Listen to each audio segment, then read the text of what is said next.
I had my thumb over the panic button when I saw a kid by our garbage bins, thin hoodie, careful hands sorting bottles like each one mattered.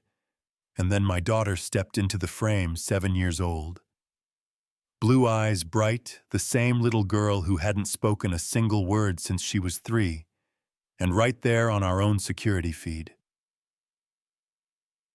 I watched her mouth open and shape a sound I'd begged God to hear for 7 years, one word, happy. If it were you, what would you have done? Hit the alarm or let the world hold its breath for one more second? Be honest, because I wasn't sure either. I froze, which is not my style, not in business, not in life. I'm the guy who signs papers that move markets, who can call a car, a doctor, or a judge at any hour and get an answer. I can make problems disappear. Except the only one that mattered. I'm Henry Whitaker, the marble floors and long driveways. Kind of man, and none of that helped me solve the quiet in my own home. My daughter Eva had a label the specialists liked. Selective mutism, which sounds clinical, polite like we understand it. We didn't. Her vocal cords were fine, her hearing was better than mine. Her scans lit up exactly where they're supposed to, but the room always went still when she walked in. We bought every therapy money could reach. Music, art, horses, apps, Switzerland. We arranged the world so our trash was whisked away at 4 a.m. So nothing ugly ever touched us, and somehow the silence just kept growing. And that morning the camera caught the back steps. Nobody uses the green bins in a row. The boy humming a tune I didn't recognize, moving. Like the work had dignity, he held up a green bottle to the light and blew across the mouth, low and warm. The kind of note that feels like the earth answering you back. Every bottle's got a voice, he told her. This one's a baritone, the clear ones are divas, sopranos you want to try. Eva glanced at the house. Permission is a habit, we taught her. Then she lifted the bottle with both hands, puffed her cheeks, a tiny trumpet player who didn't care about sound, yet just joy. He laughed, not at her, with her, and I felt something crack in me I'd been holding together with meetings and money. Hold up. Mrs. Peterson, our tutor, slid the door open like a blade. Eva, you're late for mathematics. Then she saw him. You're trespassing. I'm calling the police. The old me would have let the machine do what it does, but a stranger's voice came out of my mouth. No! I said louder than I meant, stepping outside like I was breaking a family rule. He's allowed. The boy hoisted his sack steady. Sorry for the trouble, sir. Won't happen again. And my silent daughter grabbed my hand. The way a drowning person grabs air, pointed at him, then at herself, then at her iPad. She typed one word and held it up like a verdict, friend. That was the first thing she'd named out loud in years, even without sound. And I swear I felt our old life shifting under my feet. Thursday, I told him. I don't know why the word picked me. Recycling day, you can come back. Thursday, his smile could have powered the street. Thursday it is. See you then, little musician. You know what I did next, right? I'm rich, not reckless. I ran his name before dinner. Noah Williams, 17 shelter address, parents gone, good grades. When he can make it to class, clean record. No gang ties, collects cans and glass because survival is still a class. You don't get credit for, protects his little sister Keisha, the report read, like a kid trying to be a man without the on-ramp most of us take for granted. I slept because the house finally felt like it had air again. Thursday at dawn, Eva was at the door waiting. She'd saved bottles and lined them like a parade on the steps. Noah turned the corner, saw the offering, and grinned. You saved these for me, that's generous. How about we split the profit? Partners. Partners. Nobody had ever said that word to her, not the therapists, not the tutors, not us. We loved her, but we kept making her the patient, the problem to be solved. You could see pride rise in her shoulders. Like a sunrise, they sorted glass like a treasure hunt. He told her how sand becomes liquid at impossible heat, and then cools into something fragile and strong. She showed him the clear bottle that squealed like a soprano. Sarah watched from the kitchen with both hands at her mouth. This wasn't science. It was Grace in a hoodie. She carried out sandwiches and juice and said, "You must be hungry." He hesitated the way people do when they've been taught to stay small in big houses. "Thank you, ma'am." "I'm okay, please," Sarah said, voice thin as glass. "Join us," so we sat there. Billionaire's wife in silk, homeless teenager in thrift, silent girl leaning against his shoulder, like the body remembers safety before the mind does. "How do you do it?" Sarah whispered, "We tried everything." "Everything therapy," he looked at Eva. "Not us, maybe that's the problem. You're trying to fix her, but she ain't broken," my grandma said. "Some folks are rare flowers, they only bloom where they feel safe." Eva didn't look away. "I can buy safety, I can't manufacture safe. There's a difference. We stopped trying to make sound happen and let something else happen. Instead, the piano in our living room had been a monument to failure. All the best teachers, no music." Then, one afternoon, Eva sat Noah on the bench, placed his fingers on 2 keys, pressed gently, showed him a simple pattern that turned into a melody.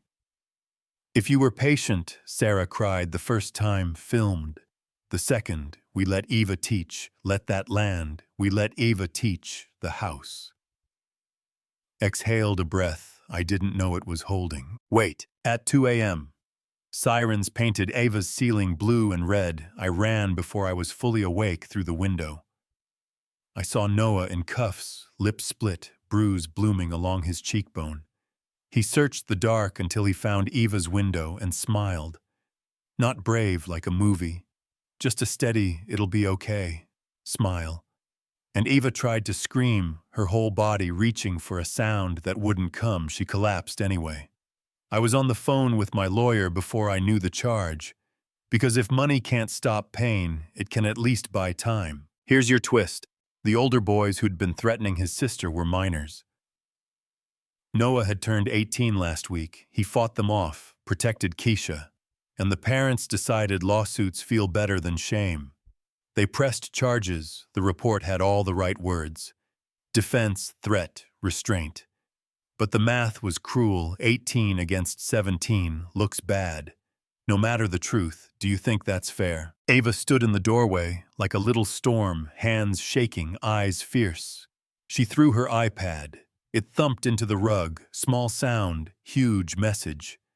Then she dug into a place I hope I never have to visit, opened her mouth, and yanked up a raw cry. Not a word, a sound from the spine, the first sound she'd made in 7 years. Beautiful and terrible at once. That's when the last lie fell away. I wasn't in control, I was a father, so I did what fathers do with the tools they've got. I called, I pushed, I pulled favors, I bailed Noah out, before the son decided who it belonged to. He wouldn't come by the house. "Sir," he told me at the courthouse, "I can't bring my mess to your door. Eva doesn't need to see this." And I said the thing that made me realize I'd already changed. "She tried to scream for you last night," I told him. "You're not the mess. You're the door." He came that afternoon, not by the side path, not like a secret. He rang the front bell. He stood there with a bruised mouth and that steady smile. Eva ran across the marble like a kid in a movie. Wrapped him in a hug, touched his lip with 2 fingers, careful, like she was learning someone else's pain by Braille. "Just a couple battle scars, little musician," he said. "Makes me look tough, right?" She took his hand and led him back to the piano. Days thickened with the kind of time that matters. They built their own shorthand, eyebrows, shoulders, those tiny gestures that say, "I know what you mean." One quiet afternoon, he told her how his mother used to sing a line, "Joy comes in the morning," and how he thought the morning lost his address. Eva left and came back with a drawing. 2 figures holding hands. One tall and dark, one small and light. And above them the same word she'd typed the first day over and over, until her pencil broke, friend. He looked at her like she'd given him a key, and then she took a breath, lips trembling, reached for a sound, and caught it with both hands. "Happy," she whispered, pointed at him. Happy pointed at us in the doorway. "Happy." Then she gathered herself and set down another word in the quiet stay. "Yeah, that happened. And then my lawyer called. Those parents weren't just pressing charges. They were suing if they won. If the court looked at numbers instead of truth, Noah could be held until 21. The air left the room like a door slamming. Eva didn't negotiate. She walked straight to me, eyes blazing. She said, "Noah, good. Daddy, please, not a plea. A command from a kid who finally decided the world would hear her. Stick around, because what happened next will blow your mind." Eva insisted on going to the hearing. Sarah worried Mrs. Peterson listed accommodations like a wall of polite no's, but the old rules had expired. We went. She marched into that courtroom, holding Noah's hand, and mine chin up, color drained, eyes steady. The judge was older, cautious, the kind of man you hope gets assigned when truth is messy and decency's on trial with the defendant. The prosecutor laid out the math, the dates, the blood. Noah stood there proud and quiet, because some people don't know how to beg, even when it would help. And then Eva let go of my hand. "I speak," she said, and the room fell into a hush so deep you could hear paper breathe. The judge didn't shut her down. I bless him for that small, enormous mercy. She handed him her iPad with a longer note she'd worked on for 2 days. He read it aloud. "Your Honor, Noah saved his sister the way he saved me, not from boys, but from silence. He didn't try to fix me, he listened. I wasn't scared to try anymore." And then she looked at Noah, looked at the judge, and finished with the words she'd been practicing in her room family. "The law isn't poetry. It can't always hear music." But that day it listened. The judge weighed the report, the footage the ages weighed, the right any person has to protect a child from harm. And then he dismissed the case, charges gone. The sound in the room was half cheer, half relief. I lifted Eva and she laughed, rusty and gorgeous. The first real laugh in 7 years. Noah covered his eyes for a second, the way people do when they resurface and need to relearn the light. Outside the courthouse, I did the thing that surprised even me. "Come live with us," I said. Not charity, a job if you'll take it. Eva's companion. Official, respectable, and more than that, family. You and Keisha both. This house has too many rooms and not enough life. Help me fix that. Pride is beautiful, and it can be a prison. He didn't say yes. Ava did stay, she said clearer now. Need you. Sarah put her hand on his arm. Let us give back what you gave us. He swallowed, blinked hard. Charity. I nodded, hand on his shoulder, the way Eva taught me family. 6 months later, the mansion didn't look different, but it sounded like a home. Keisha's laughter bounced down the stairs, the piano wore fingerprints. The staff looked like people instead of furniture. Noah's grades jumped because survival wasn't his full-time job anymore. 3 colleges offered him scholarships after a local story turned into a national one. Eva didn't become talkative. Thank God not everything worth hearing is loud. She spoke when she wanted, wrote when she needed, played. When words were too small, she started a blog with a line. I still read when the world gets noisy. I was never broken, I was waiting to feel safe. And there's a truth I held back until I knew I could say it, without breaking one evening on the back steps. The same steps where this started, the same bins cleaned but honest. Eva whispered to Noah, my first word. Wasn't happy, he looked at her, she said. When I was 3, Mom told me we were getting a baby. I said yay, then we lost the baby and I thought my word did it, so I stopped. He held her hand and said, the only thing that could hold that kind of grief, your words don't break things, they build them. Sarah listened from the doorway and cried. the good tears, the ones gratitude makes. Years will pass. They already have. Noah will graduate with honors. Start a foundation that uses music and patience to meet kids where they are. Eva sits on the board with her messy ponytail and that sunrise smile every Thursday. They still sort a tray of bottles because you don't outgrow the rituals that saved you. He blows the baritone green, she squeals the soprano clear, and they laugh like people who survived themselves. Now the part that might start a fight in the comments. Let it should. Money didn't give my daughter her voice, a boy did. Money did give me the power to get him out on bail, to hire lawyers, to move a system that often won't budge unless someone like me leans on it. Is that fair? Is that justice or just advantage dressed in a nicer suit? I wrestle with that. That I could open a door for him that should have opened for truth alone. Maybe the right answer is ugly and true at the same time. While we build a better house, we use the keys we have, and we hand them to the people. The house forgot. You tell me if I'm wrong. If it were you, what would you have done the first time you saw him at your bins? Call security or wait and watch the kind of miracle that doesn't need permission? Would you have taken him in or drawn a line at the gate? If you were the judge, would you have let a 7-year-old's note tilt the scales or kept the law blind and called that justice? Do you think that's fair? Here's what I know, simple as a bottle note. My daughter didn't need fixing, she needed seeing. Noah didn't do the unthinkable, not really, he did something. Our world treats like a lost art. He listened. He treated a billionaire's child like a person, not a project. He gave her a place where silence wasn't a failure. Just another way to speak until words felt safe again. And when the moment came, she chose a word big enough to hold joy, happy, then a word that anchors love, stay. Before we wrap, a small favor that matters if this hits something in you.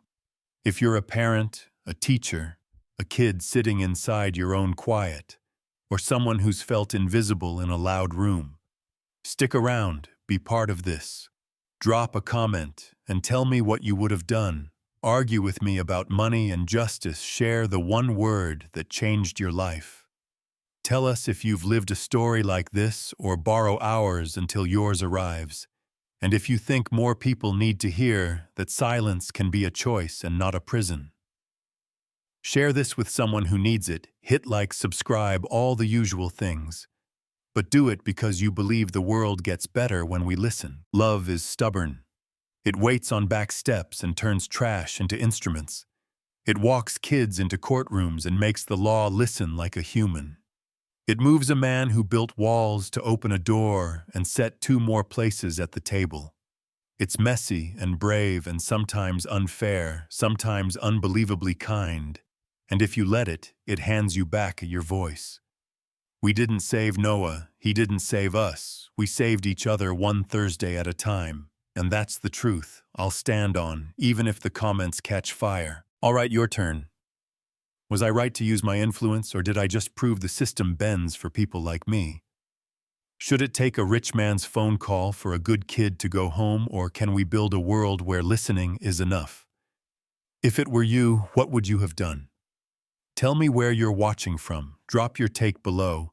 And if you want more stories told the way life actually feels, a little broken, a lot brave, subscribe and come back next Thursday. We'll be on the steps with the baritone bottle waiting for the next voice to find its way out into the light.